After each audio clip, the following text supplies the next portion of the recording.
Housewife हूँ। और मैं ये RCM लास्ट अप्रैल में ज्वाइन की हूँ। मेरे अप्लाई धर्मेंद्र सर है और वो मुझे लगातार बोलते थे कि आप RCM ज्वाइन करिए, और मैं जैसे ही RCM का नाम सुनती थी सीधे अपना हाथ ऊपर, नहीं नहीं नहीं नहीं, मुझे RCM नहीं ज्वाइन करना। तो बोलते क्या हुआ? हम कहा मेरे पापा जी पहले RCM ज्वाइन किए थे और उसका प्रोडक्ट बिल्कुल भी अच्छा नहीं है। मुझे प्रोडक्ट के बारे में जानकारी कुछ नहीं थी, बस मैं पापा मम्मी लोगों से सुनते थे कि मतलब RCM का प्रोडक्ट अच्छा नहीं है, तो वही चीज़ मैं भी बोलती थी कि मुझे RCM का प्रोडक्ट अच्छा नहीं लगता है, उसके प्रोडक्ट अच्छे नहीं हैं। तो बोले ठीक है, हो गया, इस बार तो शांत हुए। फिर 8-10 दिन बाद फिर मिले, फिर बोले मैडम आप RCM ज्वाइन करिए, आप बहुत अच्छा करेंगी। हम बोले सर हम नहीं कर पाएंगे क्योंकि हमसे जोड़ा जोड़ी नहीं होगा, और हम ना तो कहीं मीटिंग में जा पाएंगे और ना मैं सीख पाऊंगी और ना मैं मीटिंग में जा पाऊंगी, इसलिए मैं RCM नहीं कर पाऊंगी। और मेरे हस्बैंड आर्मी में है तो मैं कैंटीन का सामान यूज करती हूँ, मैं RCM नहीं कर पाऊंगी। ठीक है, दूसरी बार भी सर शांत हो गए। और हमारे गुरु जी इतने महान हैं, हार तो मानने वाले हैं नहीं। बार बार मना करना मुझे अच्छा नहीं लग रहा था क्योंकि मुझसे बड़े थे, तो मुझे लगा बड़े हैं और बार बार बोलते हैं तो एक बार इनकी बात मान लेते हैं, पीछा छुड़ा लेंगे। हमने जितनी बार मिलेंगे उतनी बार बोलेंगे। बोले ठीक है सर हम RCM तो ज्वाइन करेंगे पर हमारी कुछ शर्तें रहेंगी। सर ने बोला बिल्कुल हम आपकी सारी शर्त मानेंगे। फिर मैंने शर्त रखा सर हम RCM तो ज्वाइन कर रहे हैं पर इसके प्रोडक्ट अच्छे नहीं रहेंगे तो हम दूसरी बार से नहीं लेंगे। सर ने बोला बिल्कुल ठीक है, ये शर्त हुई। फिर दूसरा रखा सर हम जोड़ा जोड़ी नहीं करेंगे क्योंकि हमसे जोड़ा जोड़ी नहीं हो पाएगा, हम कहीं जाते नहीं हैं। तो बोले ठीक है हम आपकी ये शर्त भी रखेंगे। फिर तीसरा हुआ कि मैं किसी मीटिंग में नहीं जाऊंगी सर, अगर आप बोलेंगे, पहले तो बोलेंगे ठीक है, फिर बाद में बोलेंगे यहाँ चलिए वहाँ चलिए, तो सर हम मीटिंग में नहीं जा पाएंगे। सर ने बोला ठीक है मैडम आप कहीं मत जाइए, आप प्रोडक्ट यूज करिए, अगर आपको अच्छा लगे तब आप किसी को बताइएगा और लीजिएगा। हम कहा ठीक है सर। फिर हमने लास्ट अप्रैल में RCM ज्वाइन किया और 1 महीने सामान ज़्यादा तो नहीं यूज की थी क्योंकि मेरे पास कैंटीन का सामान था, जो खुला हुआ था मैं वही यूज कर रही थी। फिर जब मेरा कैंटीन का सामान खत्म हुआ फिर मैंने रिवाइटो निकाला। रिवाइटो इतना पसंद आया मुझे, इतना पसंद आया उस दिन से प्रोडक्ट में दम है। जैसे पहले बोलते थे कि RCM के प्रोडक्ट अच्छे नहीं हैं, वो चीज़ अब नहीं है, अब RCM के प्रोडक्ट वाकई में अच्छे हैं। फिर मैंने रिवाइटो यूज किया, उसका पेस्ट यूज किया, साबुन यूज की, फेस वॉश, फिर मैं सारा सामान धीरे धीरे अपने घर से निकालने लगी।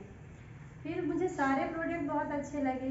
1 महीने तो मैंने अपना 2000 का सामान लिया जब पहली बार ज्वाइन किए, दूसरी बार तो हमने सामान ही नहीं लिया। रचना मैडम थी, उन्होंने अपना बिल वगैरह काट दिया, कोई तुम ले नहीं रहे, बोले मैडम हमारे पास सामान पड़ा है वो यूज कर ले इसके बाद लेते हैं। फिर जब हमने यूज किया हमको सामान सब अच्छा लगा, फिर इसके बाद से हमने पूरे प्रोडक्ट यूज करने लगे। और एक दिन मैडम हमारे यहाँ आई और पुष्पा मैम को लेके आई। इधर है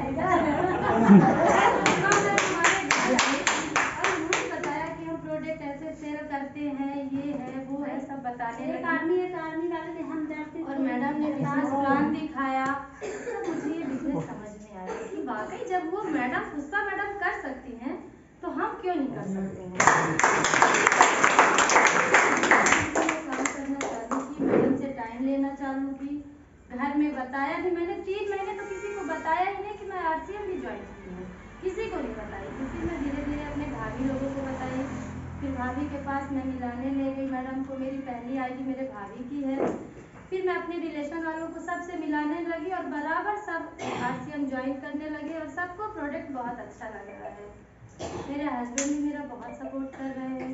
डेली हाल चाल तो होगा, इसके बाद बिजनेस की बातें होती हैं, क्या हुआ आज, तुम क्या कर रही हो, कहाँ जाना है, तुम ये सब लिख के रखो, सुबह फिर अपना उसको देखो, फिर इसके बाद अपना काम चालू करो। और डेली मैं RCM के उसमें कहीं ना कहीं ज़रूर जाती हूँ, किसी न किसी से बात करूँगी या तो किसी की ID लगवाऊँगी मैडम के साथ जाके। जिस दिन RCM का कुछ काम नहीं करते हैं उस दिन अच्छा नहीं लगता है, वो दिन लगता है